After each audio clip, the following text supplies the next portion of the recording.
اب یہاں گویا کہ ایمان باللہ توحید، ایمان بالرسالت اور ایمان بالآخرت. فاتقوا النار التي وقودها الناس والحجارة اعدت للكافرین وبشر الذین آمنوا وعملوا الصالحات.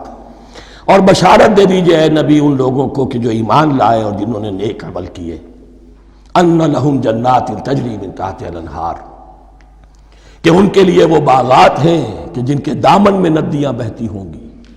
لفظی ترجمہ ہوگا جن کے نیچے ندیاں بہتی ہوں گی. مراد اس سے کیا ہے؟ عام فطری باغ وہ ہوتے تھے کہ جس میں ذرا اونچائی پر جو ہے درخت لگے ہوئے ہیں اور دامن میں ندی بہہ رہی ہے، تو اس سے خود بخود جو ہے وہ اریگیشن، نیچرل اریگیشن ہو رہی ہے، درختوں کے جڑوں تک پانی پہنچ رہا ہے. بہرحال ترجمہ آپ لفظی کریں، ان کے نیچے ندیاں بہتی ہوں گی یا یہ کہ جن کے دامن میں ندیاں بہتی ہوں گی. کلما رزقوا منہا من ثمرۃ رزقا، جب بھی کبھی انہیں دیا جائے گا کوئی پھل رزق کے طور پر کھانے کے لیے جنت میں، قالوا ھذا الذی رزقنا من قبل، وہ کہیں گے یہ تو وہی شے ہے جو ہمیں پہلے بھی ملتی تھی.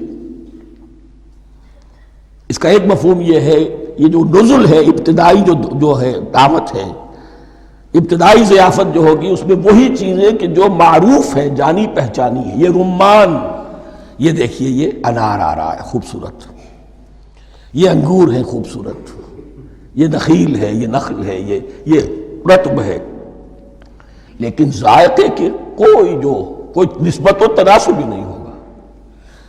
وہ کہیں گے وہی شے ہے جو ہمیں پہلے ملتی تھی.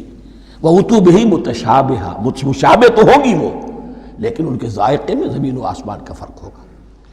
اور ایک یہ بھی مفہوم لیا گیا کہ آخرت میں جنت میں بھی وہی میوے ملتے رہیں گے، لیکن ان کا ذائقہ بدلتا رہے گا. شکل وہ ہوگی لیکن ذائقہ وہ نہیں رہے گا کہ جس سے انسان کی پھر طبیعت بڑھ جاتی ہے ایک ہی شے کو کھاتے ہوئے. وَلَهُمْ فِيهَا أَزْوَاجٌ مُطَهَّرَةٌ، اور ان کے لیے ہوں گے اس میں بہت ہی پاک باز، نہایت پاک کی ہوئی بیویاں ہوں گی. ازواج مطہرۃ وہم فیہا خالدون، اور اس میں رہیں گے ہمیشہ ہمیشہ.